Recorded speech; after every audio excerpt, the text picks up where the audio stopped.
Welcome back to Boiler Wild. My name is Eric Johnson, and on this podcast, talk about boiler industry topics as well as personal development. This one is going to be about personal development and more about the development of younger people. And a typical topic in the workforce right now is young people don't want to work. Common sense isn't so common, and employers are finding out that it is getting harder and harder to train people, and there seems to be a widening gap, and they wonder where all the trained and knowledgeable people are. And while I would love to say that I have the answer for you, I do not, and nobody has the answer. I just want to put a little insight into your mind as to kind of what is going on in younger education right now and how generations have changed in learning. I try to question everything, and I really try to not generalize like, oh, millennials don't want to work. Once again, I am a millennial and I am very driven to work, but I am also a very small outlier than an average person. Not saying that I'm different or special, but I would say I am the way I am because of my upbringing, and I will get into that further down later in this podcast episode. But first of all, I want to say thank you to everybody that has rated the podcast Boiler Wild 5 stars. I appreciate it. I appreciate it. The couple of people reaching out to me saying how much they love the podcast and that they're listening to it. I need to put together some names and shout you guys out by name, and I'll only do it by first names, but sometimes listening to an episode, the last thing you expect is to hear your name. But I think it's really cool that people listen to this podcast because I deserve nothing, and I understand that people are busy, and a podcast and listening to me ramble is not always the best use of your time, but I try to make it worth your time and valuable. So this one, actually, we have a guest audio.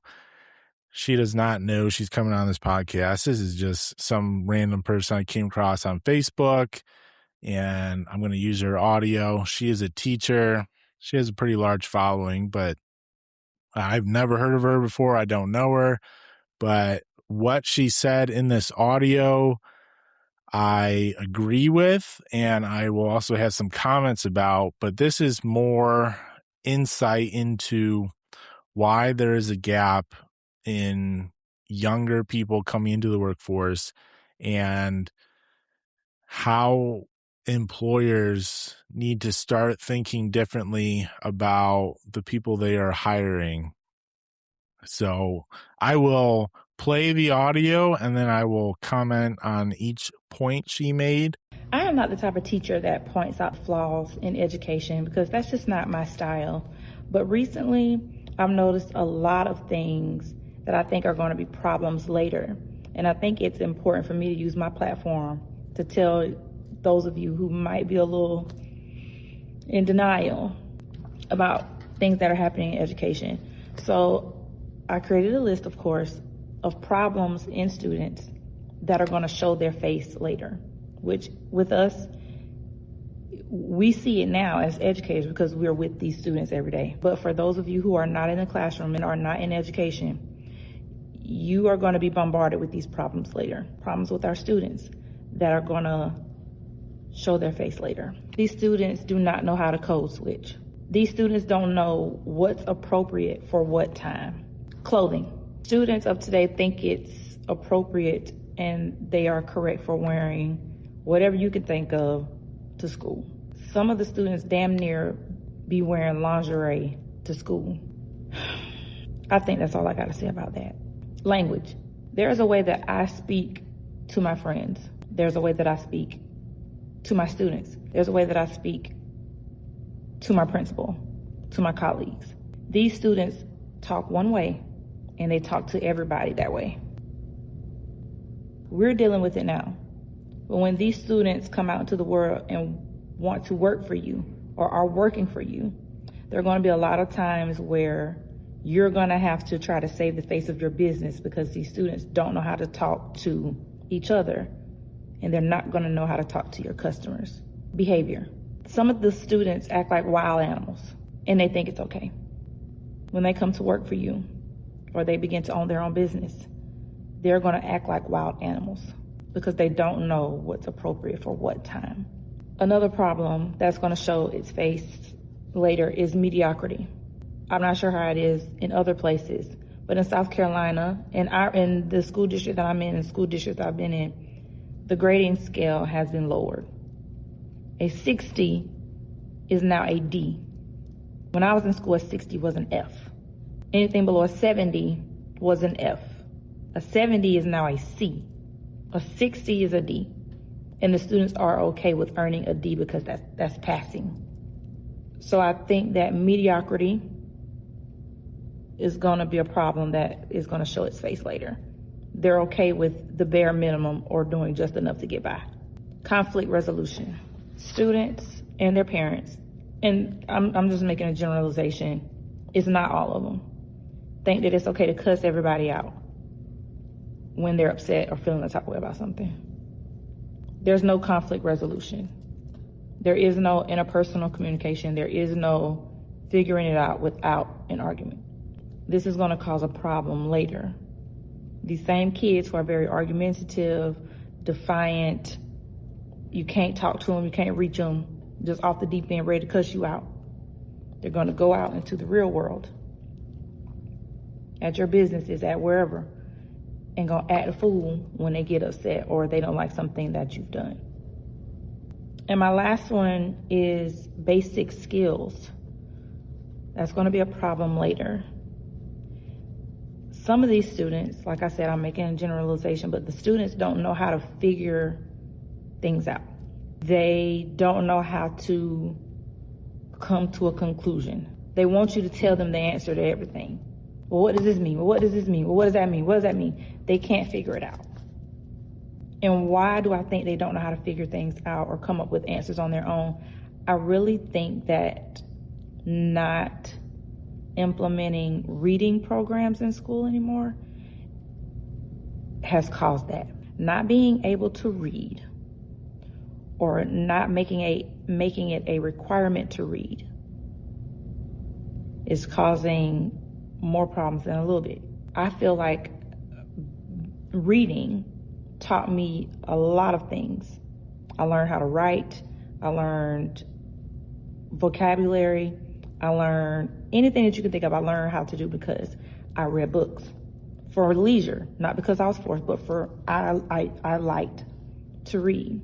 So that is snowballing to not being able to figure things out, not knowing how to write, not knowing how to speak, not knowing how to try to figure out how to say something, how to sound things out, and how to figure out what a word that they may not know what it means, to figure out what it means. They don't have basic skills, basic skills. They want you to do the work for them. They can't do it on their own. Those are just a few of the things that are problems now in education that are going to show its face later. Like I said, because we're seeing it and we're dealing with it every day as educators. But when we throw them to y'all, we pass it, when we switch, when we tag y'all in, y'all gonna see that the things that the teachers are telling y'all is true. So that's my list. I'm sure there's more that I can add, but I'm gonna keep it. You probably resonated with some of what she said or all of what she said. When I watched the video, I was like, yes, this is what I've been thinking. And I've had those thoughts and I've read about what she has thought. And first of all, I want to be clear that I don't think this is anything new. This isn't something that's within the last 5 to 10 years. I think it's accelerating, but I think this has been a problem of just over time. When I look at the boiler world, and this is not true for all like stationary engineer exams, but I used to work with somebody who was a stationary engineer, and they said that their exam for the test was a written exam, long form, and there was also an oral part where you had to explain. But it was long form, all written out, and it was graded very strictly. And now the same exam is multiple choice done on a computer. So which one actually measures how much you understand versus how much you remember? And that would have been in the 80s or 90s.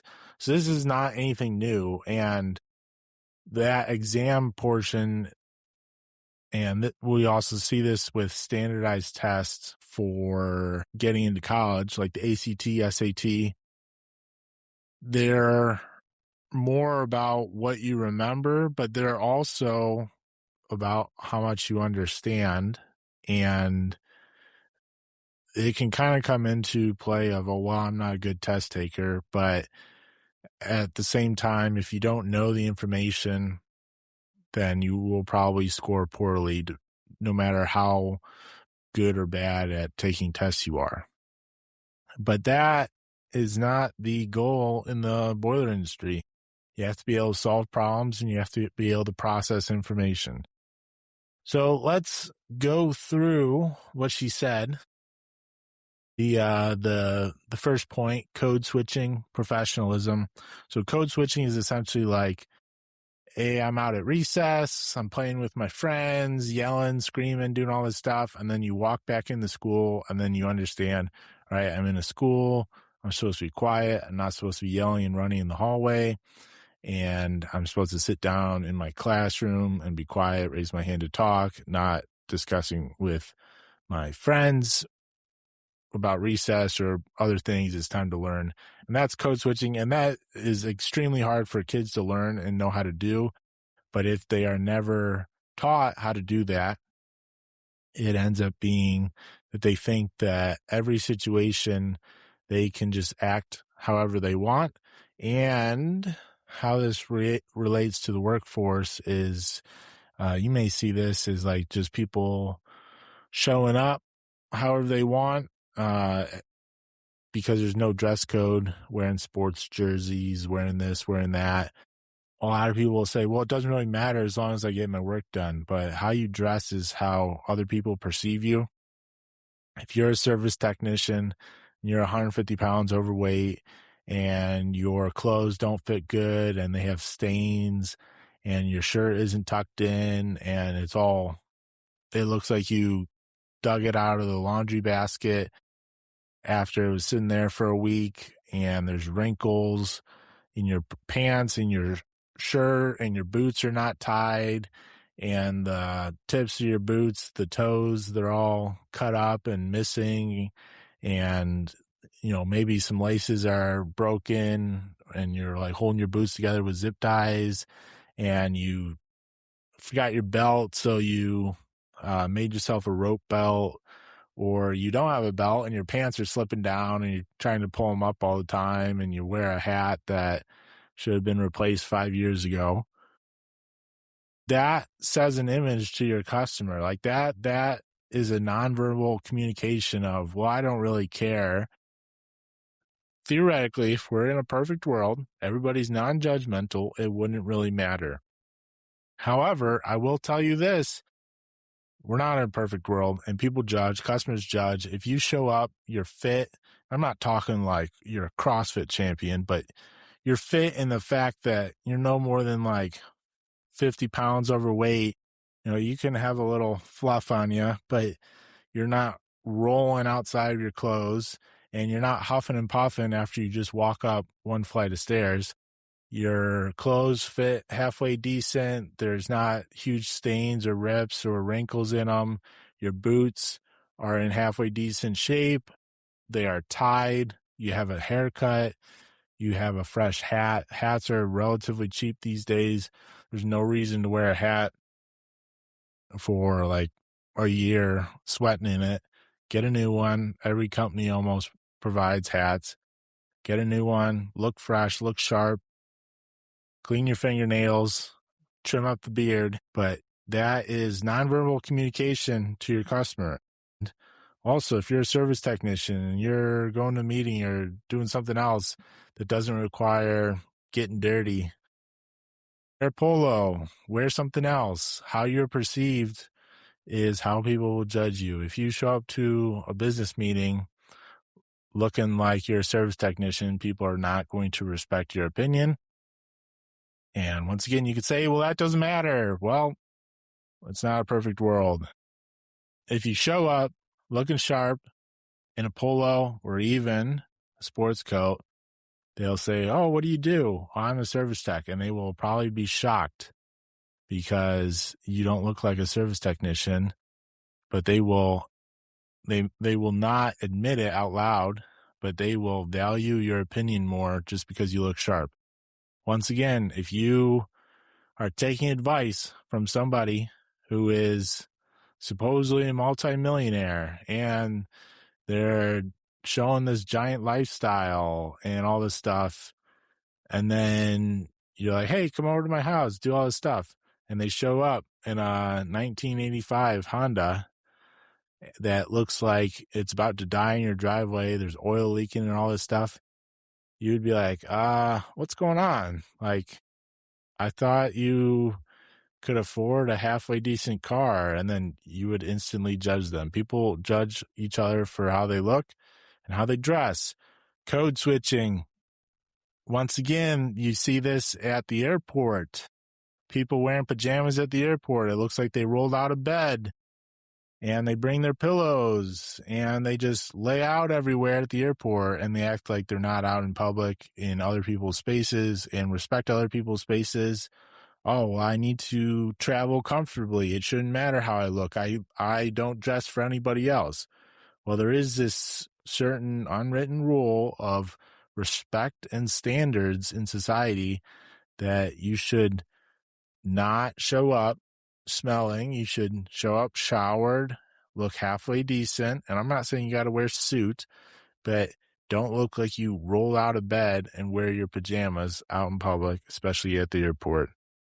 There's just certain things that we used to never do. And now, as we've just lowered the standards of society and how culture has changed, dress standards has basically gone away, and dressing nice, you are a minority if you dress nice in most areas, especially in just general public. Go out shopping, go to Target and be dressed nice. You will be treated differently if you are rolling out of bed, dressed in your pajamas and going out, messy hair, smelling bad, doing all that stuff. So not a perfect world, but you need to teach your employees how to look great. If you need to set the standard, hey, to work at this company, you need to look like this. This is how we look.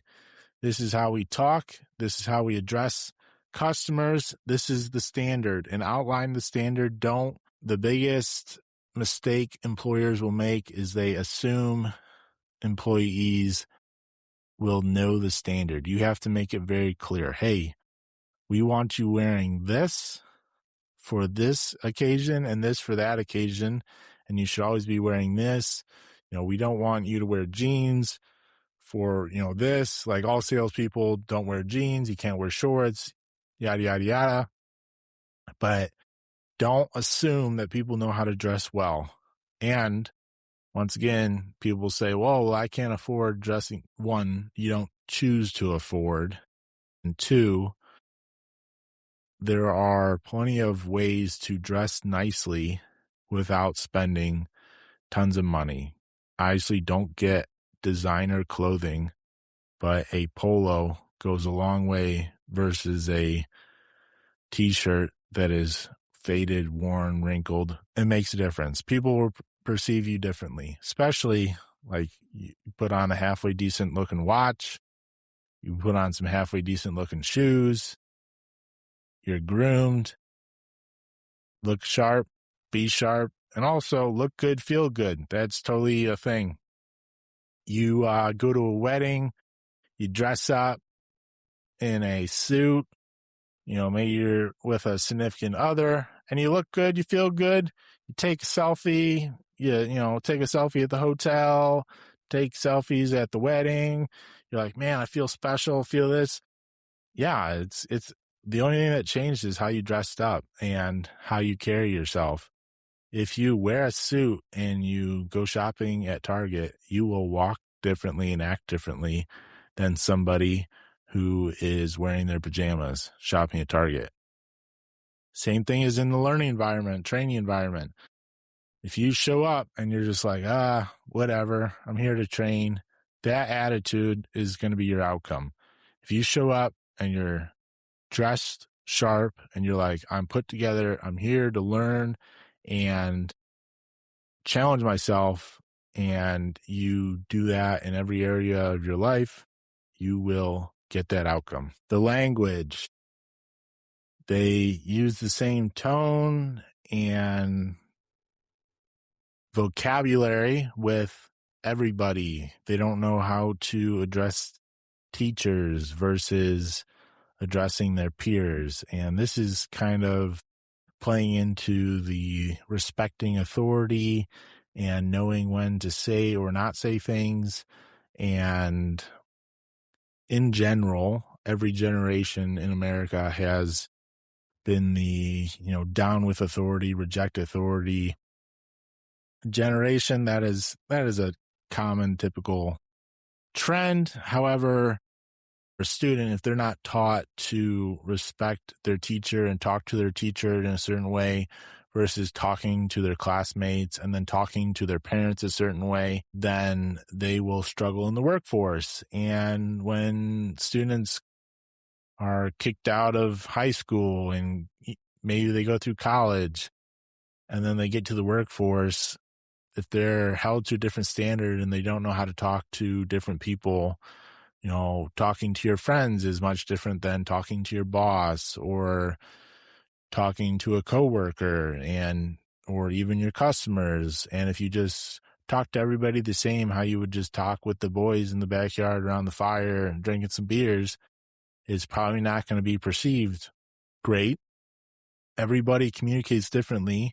However, if you communicate in a very safe, respectful way with everybody in a professional manner, you can't be judged about how you communicate versus, well, I just do whatever because I'm me and you either like it or you don't. That only works really if you work for yourself and you don't care about people disliking you, which once again, you shouldn't really care about what people think about you, but at the same time, you should. Don't live your life based on other people's opinions, but you should have some shame of, hey, I should probably not do that because it will be perceived poorly. However, employers, you need to say, hey, this is how you should talk. Hey, maybe you shouldn't swear in front of our customers, because some customers, they'll swear and do all this stuff. Even if the customer's swearing, hey, we do not want you to talk like that. And that can be very difficult for like a service technician or an operator who is talking to somebody else and, they just think it's an average general conversation. And then all of a sudden what the service technician or operator said is now being put in an email and being CC'd with other bosses and yada, yada, yada. And all of a sudden stuff is taken out of context. And you're like, well, I thought we were just having a good time in a casual conversation. No, you always have to respect boundaries and hold yourself to a standard of professionalism is, hey, I am here to do a job. And you can't just like joke around with the customer and just treat them how you would treat your friends, because at the end of the day, they are paying us money. And if they feel like they have a way to pay less money or not pay at all, they are probably going to take it rather than just, oh yeah, we weren't really happy with how your employee treated us, but yeah, we'll pay that $10,000 bill happily. So once again, how you are perceived is how you will be treated. The other problem with that is service techs often are the frontline workers, and service technicians are typically not great in communication skills. So a lot of people say, well, I'm a technical person. Why do I need to communicate? In today's world, communication skills are probably the most important skill. And I routinely tell employers, screw the technical training, do some internal training about communication skills. Hey, this is how we want you to greet every single customer. Hey, this is how you should close every single service call. Hey, this is how you should structure your service reports.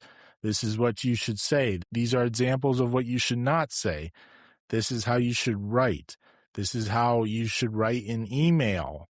And this is how you address an email. Like, these are all stuff that an employer assumes people know how to do. But if you never set a standard and you just assume, don't be surprised when a service technician emails your $1 million a year customer contact and says something wild that you are like, why would you ever send that?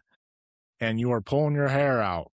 And I know you are listening to this and you're like, I can't believe they were that stupid. And we had that happen. It happens. Set the standard. Your service technicians, all levels of your workforce, especially your frontline workforce with customer contact, need to understand that if they are writing communication, they need to be very careful with how they write. And if they are speaking, they need to be very careful with how they speak. And this is not, oh, well, we need to lock everything down and corporate everything and corporate speak this. No. Be direct, be clear, but how you write something can be perceived very differently based on the mood of somebody who reads it and how they read it in their head. Once again, it's like 10% of emotion is translated through writing. So you could write a text and say, something, and it's sarcasm to you, but then the customer who's having a bad day sees the text and they think you're making fun of them or whatever, and they're off put and they get mad and all this stuff, and it leads to a terrible situation with a lot of drama that can be avoided. So if you're an employer or an employee, you need to talk about what is expected in email communication, personal communication, how you need to address customers, what you should say, what you shouldn't say, and all this needs to be written down. Obviously talk about it, but if you don't write it down and say, here's what we expect of you, then the standard will constantly change. The rise of wild behavior, horseplay. So horseplay is a standard thing on job sites that's not tolerated. And I've always thought, I'm like, well, that's a ridiculous rule. Like the rules are written by, lawyers and HR or whatever, and how they describe horseplay at most job sites, I'm like, that's ridiculous. Why would anybody do that? However, rules are written because stuff happens and people will do like pranks on each other or like just all kinds of ridiculousness, especially coworkers will have fights, like literal fist fights with each other, which I think is ridiculous. But that's normal to people. If every disagreement is we need to just throw down and fist fight and yell at each other, you're going to get that in the workforce. So as an employer, you need to, once again, train people on how to act, what is expected, what is acceptable, what is not acceptable. You need to understand when you need to be your guarded self versus letting loose with your boys, acting wild. The workforce should be different than a playground. And that's common sense. However, that needs to be trained on. And once again, if students are never taught what is acceptable and not acceptable in the workforce, in school, at home, versus playing with their friends.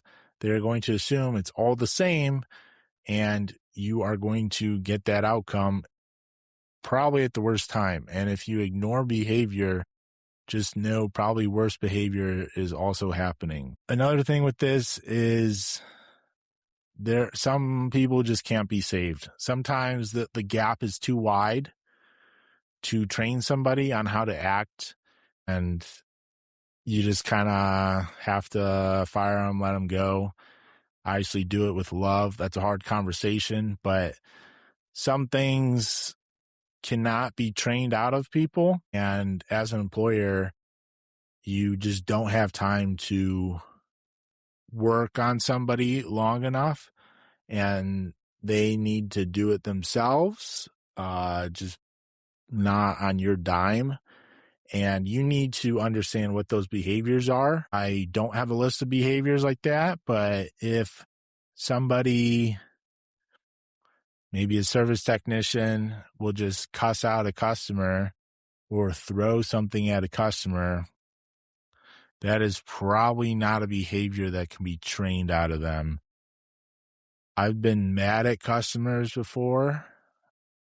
I've thought they were ridiculous when they lied to me, but I've never at any single point been like, hey, I need to throw something at this person or cuss them out in front of their face.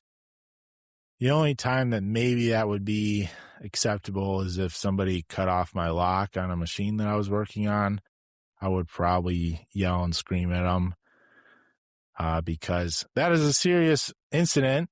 And also, but that's one of the cardinal rules. If you go to most plants and facilities, they have cardinal rules. Lockout, tagout is a cardinal rule, and confined space are cardinal rules, where there is no forgiveness. If you cut off somebody's lock, you will be walked out of the plant. Kind of the same that I'm talking about with behavior. You need to figure out what your cardinal rules are and what you are willing to accept that you can change versus that is unacceptable behavior, and the gap is too wide based on what we can do to help you, and you need to go work somewhere else.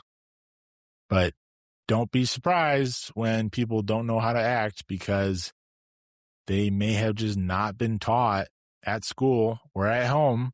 And as an employer, you cannot assume that people don't know what horseplay is or know what horseplay is and what to do on the job site versus not on the job site. The mediocrity trap, lowering the bar. Schools are lowering the grading scale.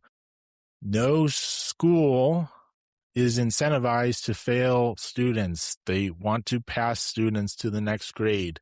Teachers want to pass problematic students onto the next grade. You cannot give students zeros anymore because it's so hard to come back from a zero. If they don't turn in an assignment, you have to give them a 50%. Students are incentivized to lower their grade. Why would I get an A when I can just pass with a D? And, the saying goes, you know what they call somebody who graduated at the bottom of their class in med school? A doctor. So you can have 100 people graduate.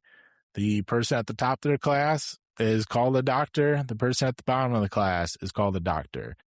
Not that that's bad, as long as they meet the standard. However, if the standard is lowered in order to graduate more people, that is when you start having issues. Lowering the standard to help people pass only passes the problem onto somebody else.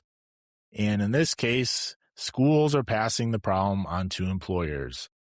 Well, actually, let me back up. A lot of parents are outsourcing parenting onto schools. Schools are not prepared to parent kids, so then they pass the problem on to employers. Employers are in no way prepared to parent or should parent adults, and therefore get extremely frustrated with how the talent pool acts and the people, how they hire act. And it's really nobody's fault. Like, you can't just say, well, this needs to happen or that needs to happen, or parents need to be more involved, or schools, yada, yada, yada. You just kind of have to accept what the situation is and control the variables that you can control. One variable that I would control is you don't lower the bar or lower the standard for what you expect of your employees. The hardest part of running a service company or having operators in your boiler room is, hey, here's the standard. And then when one of your employees goes below that standard, you have to hold them accountable. And I'm not saying fire them, but I'm saying you have to hold them accountable, and you have to accept that they may quit when being held accountable. However, your best performing employees will see that the low performers are not being held accountable and they are allowed to stick around. So they are de-incentivized to actually work hard, go above and beyond, and may stop performing, or they may quit and go somewhere else. So set the standard, hold the standard. A common thing for kids to do is to group think, and working hard is demonized. It's common in high schools or any school. Kids want to be cool, and it's cool to not try. Like, oh, I studied for that test for 3 hours last night. And then the other student says, oh, well, I didn't study. I don't really care. Well, it ends up being this match of like who can try less, which is a dangerous scenario because who can try less leads to I don't really have any standards of personal excellence for myself, which ends up performing very, very poorly in the workforce when you have to be held to a standard. What I would encourage is lead by example, and don't be afraid to lean into hard work and doing something that is not required of you. There also is conversations that I've had with people where a common thing with hourly employees is, well, I don't get paid enough to do that. Okay, well, if you were paid $100 an hour to do your job, how would you act differently? Like, what is the number that the employer has to pay you that you would act differently? And spoiler, there is no number out there. If you take somebody at $35 an hour, they typically think, well, if I just get to $45 an hour, then I'll be set. Well, then they get to $45 an hour, and then they're like, man, this isn't that much money. If I just made $55 an hour, then I would do that work and do this and do that, and I'd be set and I would be golden. Then they get to $55 an hour and they're like, oh man, this isn't that much. I still have problems. I don't want to do that. It is your self-worth is not based on your hourly rate, and don't allow your employer to choose your self-worth. If I were to pay you $100 an hour instead of $30 an hour, you should act the same. And this is not responsibility. This is how you act. You should act the same. Hey, if you see something on the floor, pick it up and throw it away. Put your tools away. If you have a boiler and the screen on the controller is dirty, take a moment to wipe the screen off so that other operators can see it instead of having 10,000 fingerprints from the last year on the screen. Wipe off the control cabinet, wipe inside of the control cabinet. All that stuff is not necessary to do, but if you hold yourself to a standard of this is how it needs to be because I like my boiler room clean and I want my boiler room tidy. And if you're a operator in a boiler plant, this can also be, hey, we're going to paint the boiler room floor. We're going to paint the piping or the insulation or do this, do that. And a clean environment is way better than a dirty environment. And this goes into broken window theory. And that broken window theory is essentially if people determine that the area is run down and poor and nobody cares, crime is more likely to happen. So they did a study and they broke a bunch of windows in an area and they left some vehicles around it, and all the vehicles were broken into. Then they fixed up the street, they fixed all the windows, they painted the buildings, and they left some vehicles in the area, and none of the vehicles were broken into. If you walk into a boiler room and there is stuff all over the floor and trash is overflowing out of the trash cans and just tools are everywhere, insulation is cut off pipes, old parts are just dropped from where they've been replaced instead of thrown away, nobody has swept, there's a layer of dust on everything, and there's old gaskets under the boilers. You are going to treat those boilers differently than if you walk into the boiler room and the floor is battleship gray and you have yellow stripes outlining all the equipment pads and the boilers look like they have been washed in the last year on the outside and all parts have been thrown away that have been replaced and all the insulation from that piping job has been swept up and thrown away and the trash cans are empty. And the dumpster area outside is not overflowing and just trash around the dumpster. You're going to treat that boiler room differently. I remember one time I cleaned a sooted boiler in a very, very, very nice boiler room. It was almost too nice. And you know what we did? Because I wasn't going to be the one responsible for the customer taking some photos after the job and saying, hey, you guys messed up our boiler room. I said, hey, this is the list of stuff that I need. And it ended up with plastic liner for the floor, plastic liner for the walls, plastic liner for the other boiler rooms. And we essentially made a clean room around the boiler. Not as extensive as a clean room, but we essentially made a clean room around the boiler and contained the soot. And when we cleaned everything, we cleaned the boiler, put it all back together. We rolled up all the plastic, took all the plastic down from the walls, and voila, the boiler room was clean. And there wasn't just soot tracks and fingerprints of soot all over these white walls and the gray floors that you're now scrubbing. Because if you've worked with soot, you'll know that soot gets everywhere and it can be pretty permanent in the most impermanent way. So be careful, but you will treat your environment differently and on how it looks.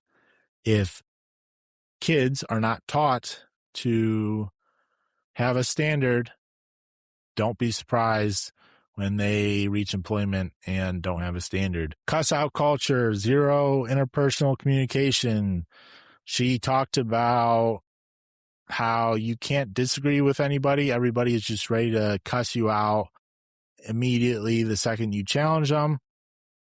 This goes into an argument is different than a disagreement. Just because you disagree with somebody doesn't mean you need to argue with them. If I say, hey, I don't like the pants that you are wearing, the employee shouldn't go, oh, well, this is all I had, or this is what it fits me, or whatever. Like, it doesn't really matter. Don't judge me. Worry about yourself. If somebody says, hey, those pants are looking a little ratty, maybe you should replace them, or say like, hey, you should really be doing this. This is what it says in the employee manual. One, care that somebody is calling you out as long as they hold themselves to the same standard. But one, that they are calling you out and you should say, hey, thank you. I didn't realize that. I will do better and I will fix this, because it is very rare these days for other people to care about you and to care about the standard, and you should want other people to hold you accountable as well as you hold them accountable. Accountability standards. This is also seen in personal life of adults. It's definitely in politics, but if you don't agree with me, you hate me mentality. Everything is binary. I support side A. If you don't support side A, you hate me because you support side B. And really, the world is not binary. And there's no right or wrong decisions of, well, side A is the right decision, so side B is the wrong decision. Well, Everything doesn't always work like that. And a lot of employees, if they have that thinking and that mentality of, hey, my employer disagrees with me, so they must hate me, or they want me to do this, so they must hate me, or they're judging me for how I am, so they must hate me. You need to be able to take criticism as an employee, but if you're an employer, don't be surprised when people, especially younger people, are more likely to escalate the situation faster than older people who maybe are more receptive to feedback. And you just need to be aware of that. And I've also seen this with, you can't challenge people's personal beliefs or how they act because, well, this is how I am. A lot of people, and I'm not saying that this is like the medical community or medical conditions don't exist, but a lot of people say, well, I have ADHD, and so this is how I'm going to act, or I can't do that because I'm this, or I got diagnosed with this, so I can't do that. And they attach a diagnosis, whether it's actual or real versus self-diagnostic, and they say, well, because of that, I'm going to do this. Do they justify their actions? While some people, and everybody's different, some people struggle to do things, and sometimes people act out and they can't control it. Most times you can control it. And I see this with people who say, well, I'm not a morning person. If I told you your favorite celebrity was showing up to your door at 6 a.m. for a meet and greet, you betcha you would be a morning person that day. So you're saying that you can't act civilized before you have a cup of coffee and don't talk to me before 10 a.m.? You are putting limits on your own self, and you're saying, well, I am putting these labels on myself that I am uncivilized before 10 a.m., before I have 2 cups of coffee, don't talk to me. So you're now saying that because of this, I can act out however I want because of this label I put on myself. That is artificial walls and labels that you've put on yourself and are not real. So as an employer, you need to be aware of how people act and challenging them and saying, hey, we want you to do this, or hey, this is the standard we have for you, or hey, you shouldn't be late. That sounds crazy of we shouldn't have to tell people to be late. But if people show up and they're supposed to show up at 8 and they show up at 8:05, there are many people who don't think 8:05 is late. You have to set the standard and say, hey, this is how we show up. Now, also, a lot of employers, and this is standard in blue collar, well, if you're not 15 minutes early, you're late. Okay, great. I understand that. Great thinking. However, at a certain point in time, you just need to say, hey, I want you here by 8. You should be ready to go at 8. And if that means somebody can show up at 7:55 and be ready to go by 8, I don't really care when you show up. If that means you need to show up at 7:30 and be ready to go in order to have yourself ready to go by 8, show up at 7:30. I am trying to be realistic, and a lot of employers are always, well, you need to show up early, stay late mentality. Well, showing up 5 minutes late is often demonized, but if you stay 5 minutes after when you clock out or when you're supposed to be there, that's just seen as, oh, just stay after a couple minutes. If you don't treat somebody leaving 5 minutes later than when they're supposed to be there versus showing up 5 minutes late, then you can't really act like you value time the same and perception the same. However, that's a story for a different podcast. But once again, you need to understand that kids in the education system, on average, are just ready to go 0 to 100 faster than ever and hate being challenged and think that they can act however they want. And if you don't agree with me, you hate me. And lastly, the most important one, the death of critical thinking and basic skills.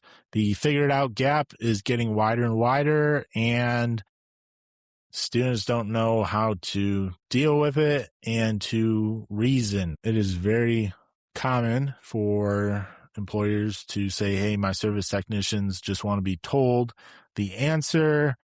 They don't want to figure it out. They don't want to look up the manual. They just want me to tell them how to do something. They don't ever spend any time reading. They just say, tell me how to do it. I'm going to go do it, which is fine for one scenario or two scenarios, but it cannot be a daily occurrence. So in the education system, students in general don't know how to figure things out. Schools encourage students that they only need to get the answer. So many students don't care to understand why the answer is how it is. It's just tell me what the answer is so I can write it on my homework. And I experienced that in school, grade school, high school, even college. I saw this in college with lab assignments. So I went to just an average state college, but I went for HVAC engineering. So our lab assignments were I'm talking about my HVAC class lab assignments. They were obviously very applicable to what we would be doing after college. And a lot of the times, other people around me when we had a difficult lab assignment, they would just kind of come over and just say, well, how'd you do that? How'd you get that answer? Tell me the answer. And I just don't want to figure it out for myself. And the person who spends 2 hours figuring out the lab assignment and doing all the work and getting the answer is going to be infinitely better than the person who just gets the answer from that person and just says, yep, here it is. Even if they, fudged their work and said, I did all the same work. You actually didn't do the same work, because the lab assignment isn't about getting the right answer. It's learning how to get the right answer. And when students are only incentivized to get the right answer on homework and test, and everything becomes binary, and you have standardized tests and multiple choice, and there's only one answer, everything becomes, well, just give me the right answer. I don't care about how you got there. Just give me the right answer so I can pass. You repeat that for 15 years, and now you end up in the workforce with people that are just saying, give me the right answer. I don't want to read or have to critically think about it. Just give me the answer. You have to have some reasoning skills.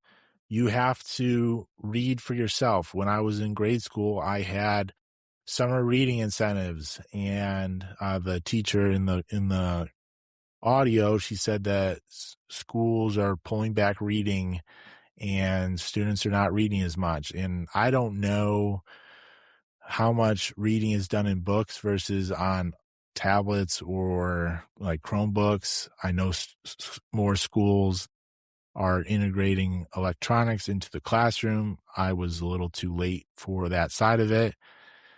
I never had a computer in my classroom through elementary school and high school, but I had summer reading during grade school. I had summer reading during high school.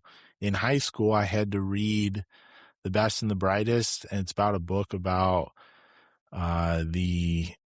basically the Kennedy administration and the administration, Johnson, the administration, and how they got Vietnam wrong. And they essentially had all the brightest people in the United States government and how they screwed up Vietnam. It is like an 800-page book, and I had to write like a 10-page paper on that. It is the most, I hated it at the time, absolutely hated it. And of course, over summer break, and I'm like, what is going on? Like, this sucks. But it wasn't about learning why they failed.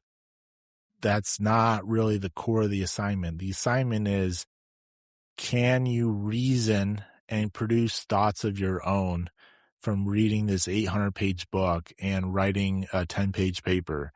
There are so many skills that go into that cannot be shown in a binary way of, well, this is what you're going to get out of this assignment. And if every assignment is, well, this is what you're going to learn from it, and you don't take a more holistic approach of, well, it's more about how you process information. We want to see your thought pattern versus getting the right answer. Those are two different things. And I was encouraged as a kid to read. I read a lot of books, and that is probably a reason why I still read today. I try to read books. There are people who take pride in not reading a book since high school, and I believe that's wrong. Reading books yourself has so many positive outcomes outside of what you're actually reading.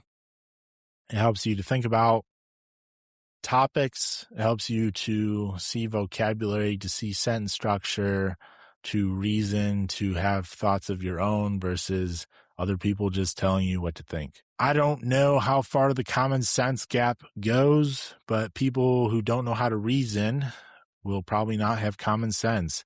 And that everybody, that's the common thing of common sense isn't common anymore.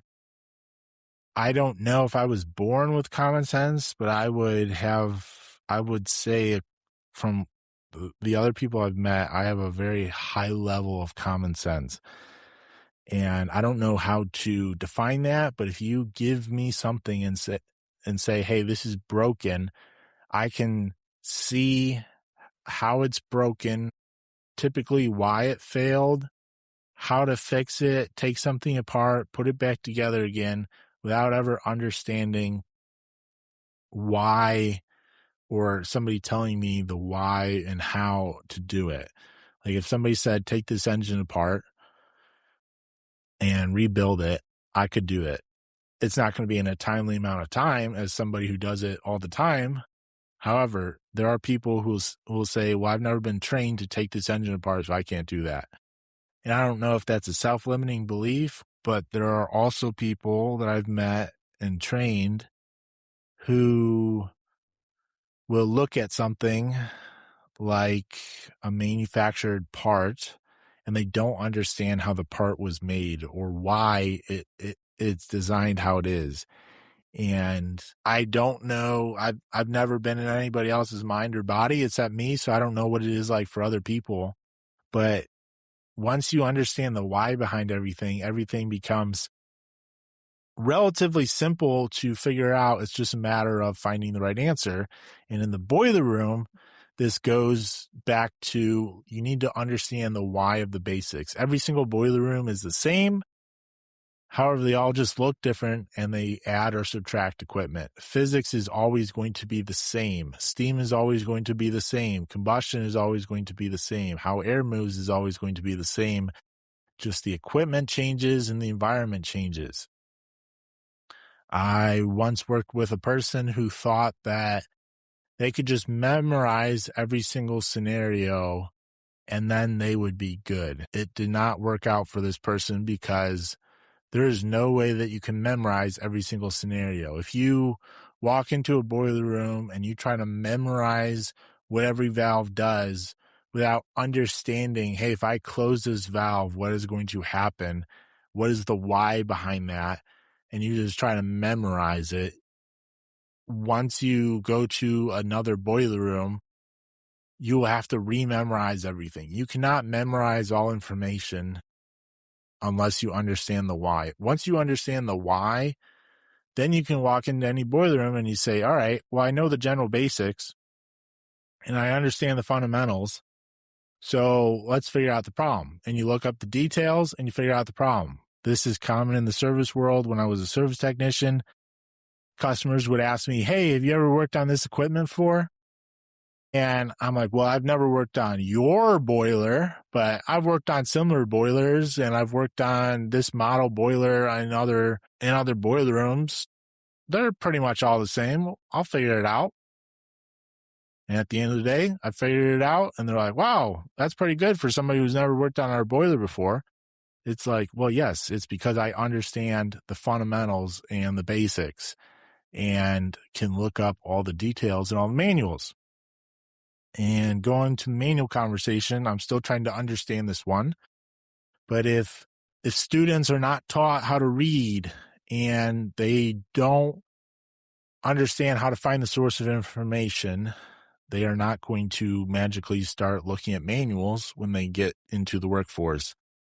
There are plenty of people who would rather post on Facebook in a group a question before they open up a manual because they want somebody to tell them the answer, and they think that the answer has to be more complicated and they can't find it out themselves. We have never been more connected in the world for information. We literally carry around little rectangles in our pockets that can tell us more information and have more commuting power than basically any other time in history. And this has only happened in the last 20 years. Yet, the amount of information that people know and understand seems to be declining. So how is that possible? Well, I think it just comes down to reading, and people don't want to read if they haven't learned how to read and process information. If somebody can't read a paragraph and form original thoughts about that paragraph in school, they're probably not going to be able to read a paragraph in a manual for a boiler and form original thoughts about that. They just want to call you and say, hey, this is my problem. Tell me the answer, which once again, that works once or twice, but you cannot form an entire career on, hey, this is my problem. What is the answer? That doesn't scale. It also drags all the other experts that are getting called down because now they're doing everybody else's job instead of their own job. As an employer, I don't know how to fix that. There's ways that I propose, but it's going to be different for everybody. But at the end of the day, you need to set up some standards and expectations of, hey, this is how we want you to troubleshoot. This is how you should find information. Also, as an employer, I would make sure that all information is available and readily accessible. If you don't have a cloud system of manuals and documents for people to search and access, I would start there. And it doesn't have to be this fancy thing.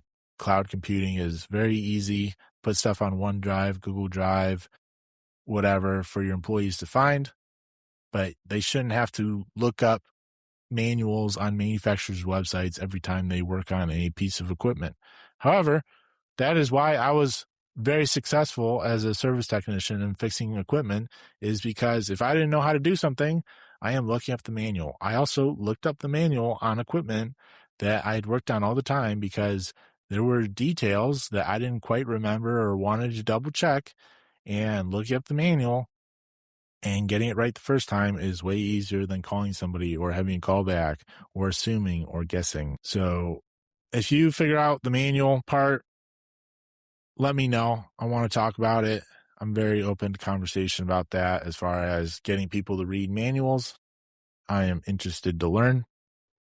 Another thing I want to say about reading and understanding information in high school, I had a very, very good education. Even in grade school, I had a great education. But in high school, I had a teacher who, it was like American English, and I hated the class, absolutely hated, because it seems like we did pointless work in order, like, for me judging it at the time.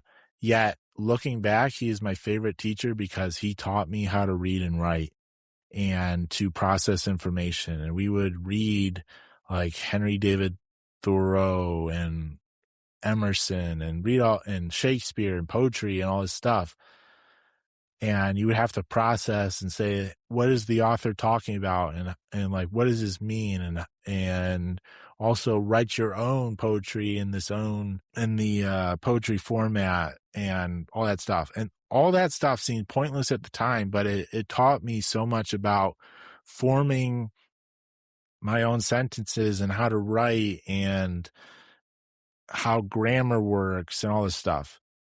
And, I was writing, 15, 20-page papers in high school, which was terrible at the time. Terrible. So then I go to college and I tested out in my first English class due to my high school education. So since I was just, taking an average major at an average public school, I didn't have high English requirements, but I did have to take one English class. And I still remember the class. I was in the class with a bunch of people in the heavy diesel technician repair, and there were some other people. It was more of like a technical writing English class, although I would say technical would be in quotes and very loose, because I still remember the conversation with the teacher. I asked a question and she said, "Well, that's a little high level for this class. Don't worry about that. We're not going to do that."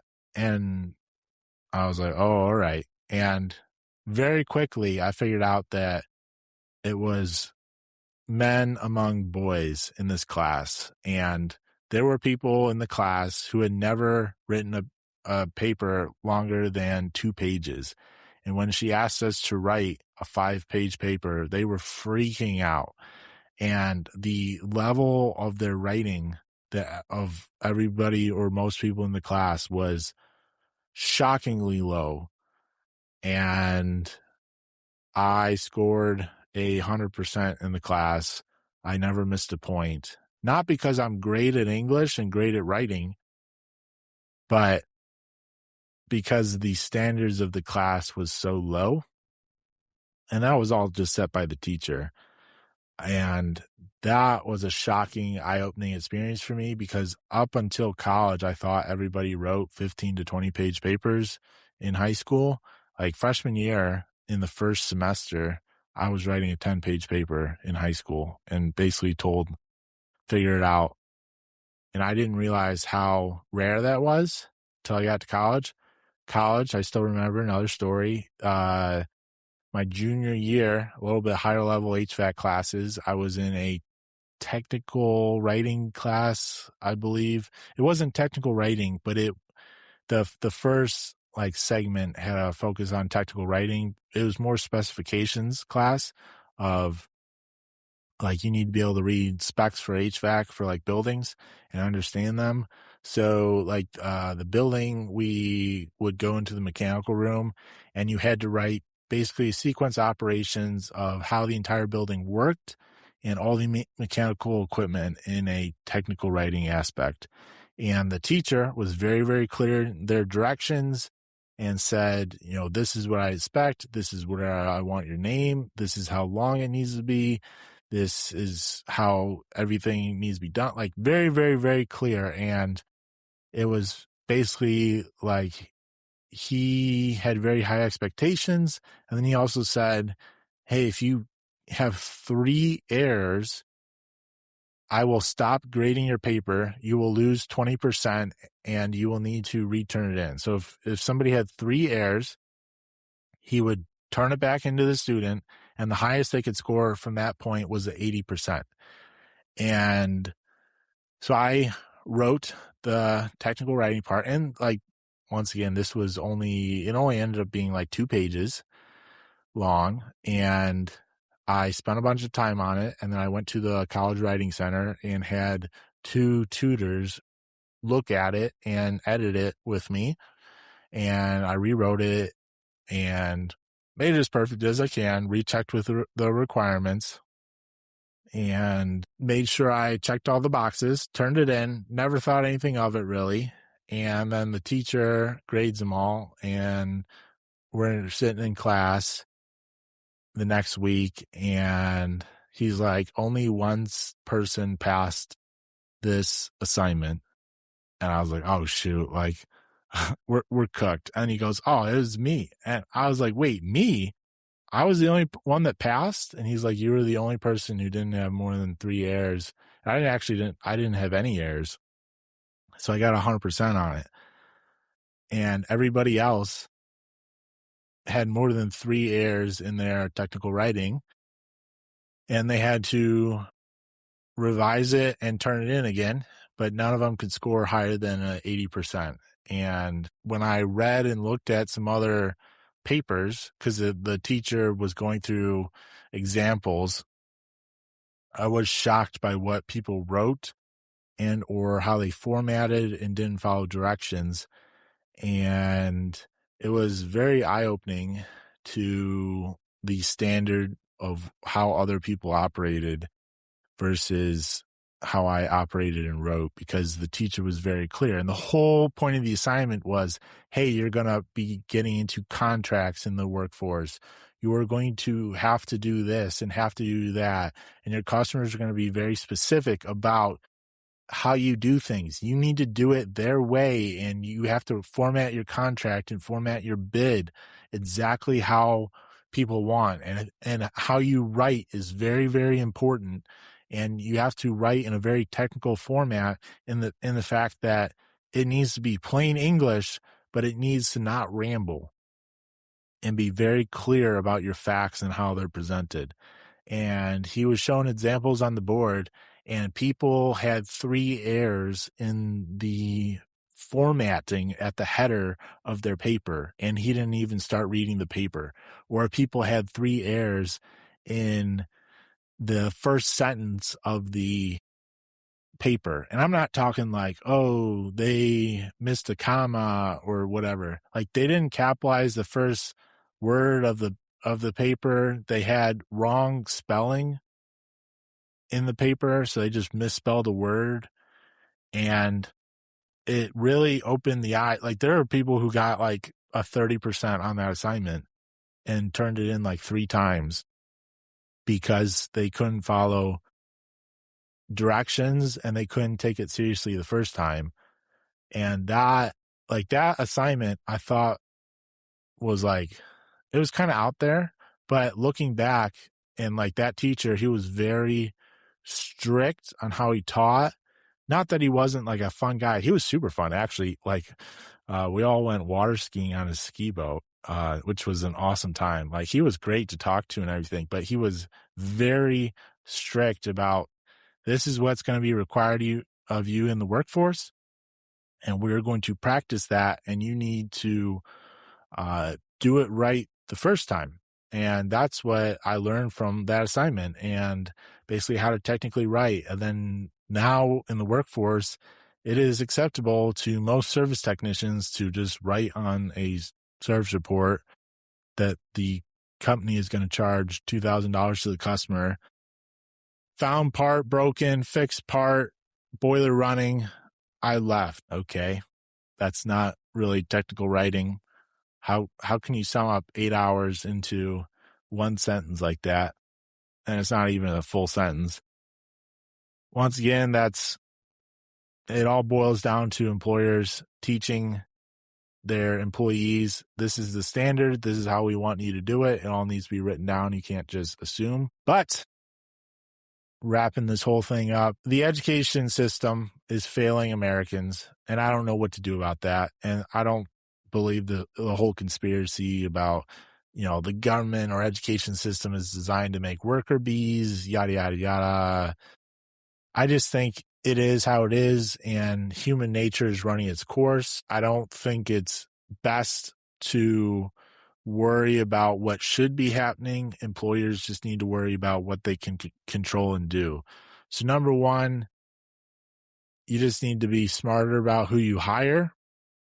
And that can be kind of difficult in a very constrained workforce, especially in the boiler industry. But it is also number two, which is almost as or more important than number one, is having a system of onboarding and standards of, hey, this is how we operate at this company, and this is what is expected of you.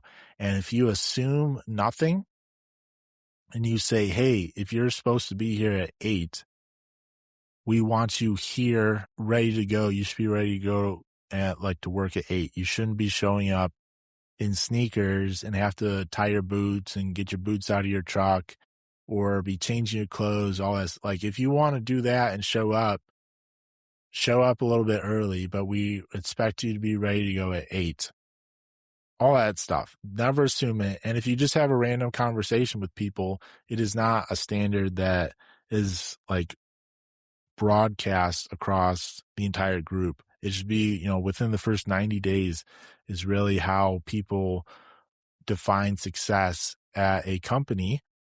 And if you just assume that people are going to operate at an invisible standard, or you just assume, well, everybody just knows how to dress professionally or knows what to say to customers, you are going to be sorely disappointed.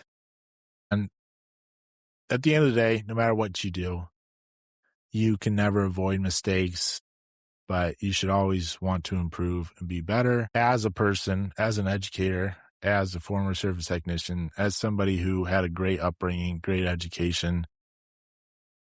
At the end of the day, we can only control these standards we have for ourselves, and we can only control ourselves. So lead by example. If you are a boss and you tell people, hey, I want you to look good, do all this stuff, and you don't do that yourself, you are not going to get anywhere.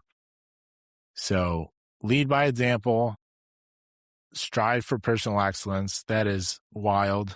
That is the whole name of the podcast. Work hard, invest in yourself, lead others, and develop yourself into a person of excellence. That is the whole core of the podcast. No matter what you do, whether you're in sales, service, operator, owner, whatever parts in the boiler industry, how you carry yourself, how you present yourself, how you dress, how you talk, how you act will all be perceived as positive or negative by people.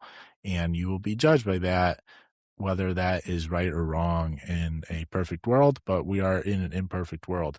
However, the education system is failing students, and as employers, you need to be ready to cover that gap beyond the traditional, we pay you, you do work, and we just assume you know how to act as a human. And this also goes into like money of like, hey, we're paying you $35 an hour, yet you are still broke. Like, we want you to get you a financial class, and you should understand that just because you can afford the payment doesn't mean you afford it. And we just hired you, and now you have a $90,000 truck, and you're 23 years old, and then you complain that you don't get paid enough. Like, there's budgeting, money, like that's super important. And then the employer will go, well, that's not our fault. Like, we don't care what our employees do. We can't control them. Well, how are you going to give that employee responsibility, even if they work by themselves, and say, hey, here's a $600 part. Your time is worth $1,400 a day.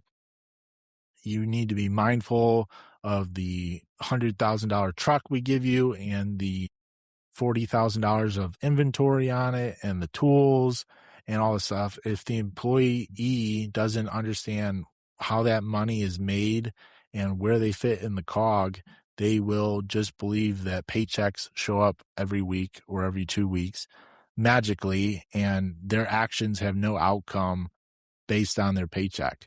However, if they have a callback or they smoke apart, do all this stuff, there can be a conversation. It's going to happen, but there can be a conversation of, hey, like, we had a callback, whatever, cost of doing business, but this is how the breakdown happens, and this service call actually cost us $2,300 at the end of the day. And it's not that you're judging or punishing the person, but they're now understanding how business, math, and finances work. And then you can also start translating that. Business finances is different than personal finances, but they can translate between them. The biggest thing is, if they just think money is endless at the company, you're going to have people that waste your money and abuse your equipment, abuse your tools, lose parts, not bill properly, all that stuff, because they don't understand that. And if they don't care for business money and business financials, they probably don't understand their personal financials.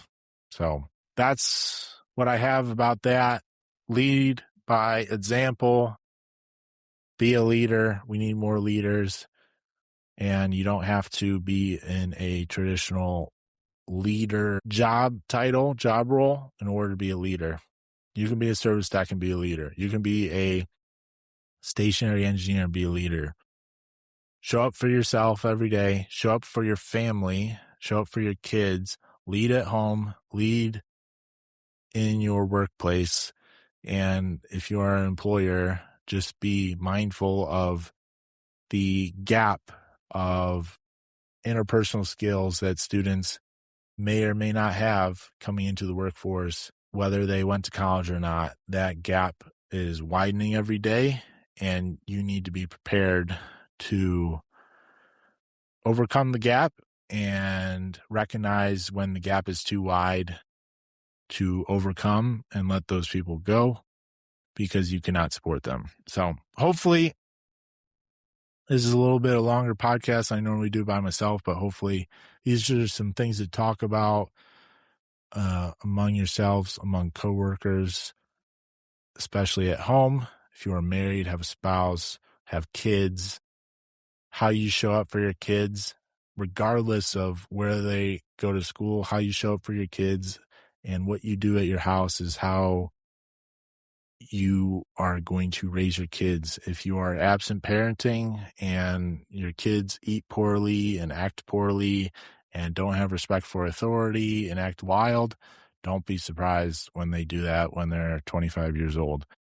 But that is what you can control. Control the variables you can control. Don't worry about what you cannot control.